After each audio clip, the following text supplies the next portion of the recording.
What's up, cinephiles? For this episode, we are going to review Malcolm and Marie, directed by Sam Levinson. Now, if you are new to our channel, consider leaving a like and subscribing to us for weekly reviews of movies and TV shows. Now, Kevin, what is this movie all about? Okay, Malcolm and Marie, the titular characters here are played by John David Washington and Zendaya. In here, Malcolm is a director and Marie is a model/actress. They just came home from a successful movie premiere night and they're waiting for the reviews from the critics. Malcolm here in particular forgets to do something and Marie will take it offensively. This is gonna be a long night because their relationships will be tested. Phil, what are your thoughts about this most stylish quarrel domestic movie that I've seen?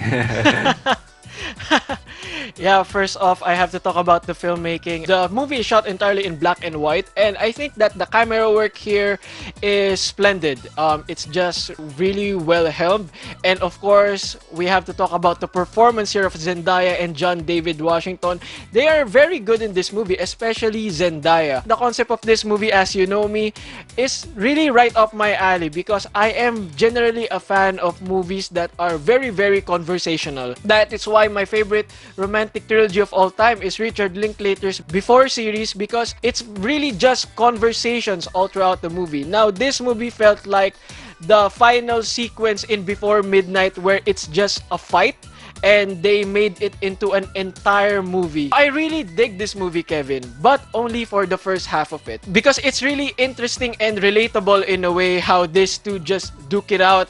I mean, not physically, but verbally, emotionally, practically abuse each other. You can sense that these two people has some unspoken things about their relationship that just came to a boiling point and came to a head in this particular night when the character of John David Washington forgot to do something. And for the most part, the script is good. They had some interesting discussions here whenever they take a break from their fights. Particularly, somebody finally said it when they mentioned here that not every movie needs to have some sort of social commentary or some political statement about racism or something. Sometimes artists just wanna do their art. And as someone who reviews films, I was kinda hit by that. Whenever I watch movies, I keep looking for these things. And sometimes I feel kinda guilty because I'm pretty sure that not all times the filmmaker is really going for that, but we still tend to look for them anyway and talk about them. So that's one of my favorite conversations here. But with regards to their actual fighting, the words that they throw at one another gets really hurtful, and at the same time, you're gonna cringe from some of it because of how they get at each other's nerves and really go for the throat in trying to win over the other. Malcolm and Marie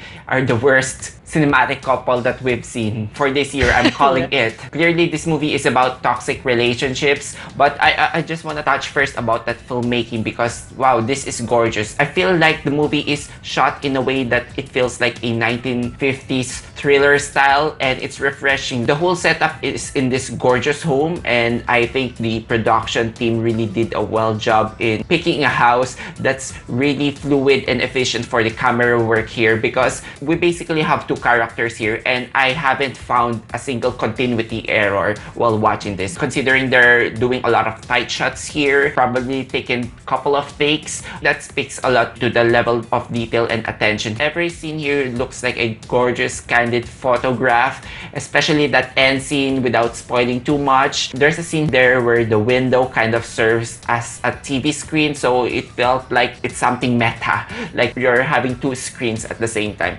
Anyway, this night really brought the worst versions of themselves, and for the first half I am really digging it because it feels uncomfortable, it feels intrusive, and you know, I think it's only natural for people to get drawn into it, to see them unpacking all this hurt that they have been harboring inside just because of one simple act that was triggered. They have a lot of unaddressed issues here, and it came to a point that they were just saying hurtful things to each other just for the sake of hurting them, just because of pride and just because they want to win this conversation. We got a lot of variation when it comes to quarreling. We have, you know, the typical scenes where everyone is yelling at the top of their lungs. We have scenes where the other one takes dominance and goes on a full monologue, and the other one just goes to a self-loathing mode. These are unlikable characters just because of what we saw. But you know, you can't dismiss that entirely because we're just watching an episode of their life. I can get behind because you learn so much history while they're quarreling. And these insecurities that they feel inside, it's not unfounded. Clearly, they are unhealthy for each other, but they are really drawn towards each other. And it's hard to balance a material like this because it's mumblecore cinema. Most of it would have to be brought by the performances, which both of these actors, John David Washington and Zendaya, are just so committed in their craft. I can really feel that they believe in the material because they really showed themselves to let their grievances out of the air. John David here is the more loud character. Well, I haven't seen this actor that much apart from Black Klansman, but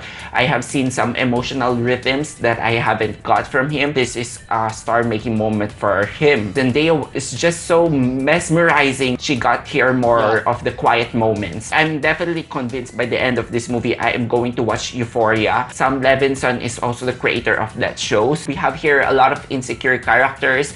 We have a lot of gaslighting going on around here. Oh man, it's like they're projecting their insecurities at each other. This is reality, you know. The word authenticity gets thrown a lot, but I have less love for the latter half of the movie where I start to feel like I'm already hearing the writer's voice. They took a break from their fight and had some profound discussions about criticism. This is a movie that attacks movie critics. I can imagine some critics there not liking this movie, but you know, this movie has good points to say. It's just so hard to keep a relationship in the entertainment business because we have a lot of narcissism and ego, and you need to service into their wants and needs, but at the same time you don't want that the other person is being left behind or overshadowed or taken for granted. It's really tough. I really get what this movie is trying to say. And then the latter half, it kind of delved more onto monologues. I felt like there's a stage-like quality into its proceedings, but just because the performances are great enough, this is still cinematic all throughout, but it feels less authentic because here they go again. They fall back to the same patterns. I really felt the strain here, but you know, mostly I was hooked. I can imagine every actor wanting to be in this role because this is just like a whole audition tape, you know, for them. It's a perfect vehicle to showcase your talent, and I'm finally glad to really learn Zendaya's acting capabilities because I've only seen her on the Spider-Man movies, but man, this is a mature role and this girl has a lot to offer. With regards to Zendaya, there's a scene here in particular that I am really impressed by her, and that's a scene involving a knife. Zendaya was incredible in that scene. She was really convincing. I loved her for it. Again, we mentioned that we loved the first half, but not so much the second half, and I think here's why. The first half is an authentic fight. Feels very authentic because it just goes into the natural flow of a fight between a couple. I know a thing or two about these kinds of fight. The first part really felt relatable in a sense, but when it went to the second half and all the fight scenes become in a way forced, it felt like the filmmakers just have a checklist into what are the remaining fights to be fought. That just didn't sit well for me because the second half of this movie is not how usually these kinds of fights go. We see them make up, we see them try to make love, we see them fight again, and then we see them make up and then fight again. Well, that happens in real life. In here, it just felt really forced to me. But overall, the tight script and the performance of Zendaya and John David Washington still held this movie together. And of course, that really amazing filmmaking. It's really pleasing to the eye, so I didn't find myself wanting to turn off the television. So yeah, I think that's my overall thoughts. I enjoyed the first half. I enjoyed the performances. I enjoyed the filmmaking. The second half just felt so forced. They're just reaching for the reasons to keep this fight going. But overall, I'm going to give this movie a 3.5 out of 5 stars. Okay, so you know what I did after watching this movie? I went back and rewatched the fight scene from Marriage Story. That's an amazing fight. Yeah. That is what an authentic fight feels like, and we got that on the first half of the movie. It's just that by the end of it, the movie was designed for individuals individual catharsis. Like, you got this speech from John David Washington and you got his catharsis. Then you got this speech from Zendaya and then you got this catharsis.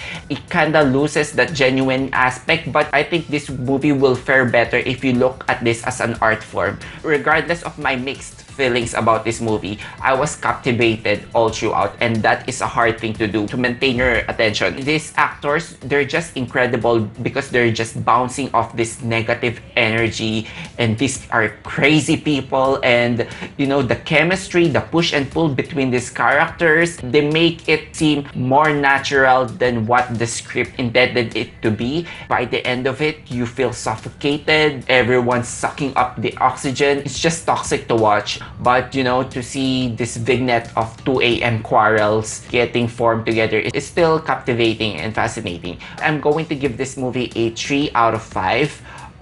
Yeah. And that's it for our review of Malcolm and Marie. If you like this video, hit that like button and subscribe to our channel. Also, let us know what you think in the comment section down below. Thank you so much for watching. Until then, see you on the next one. Bye bye.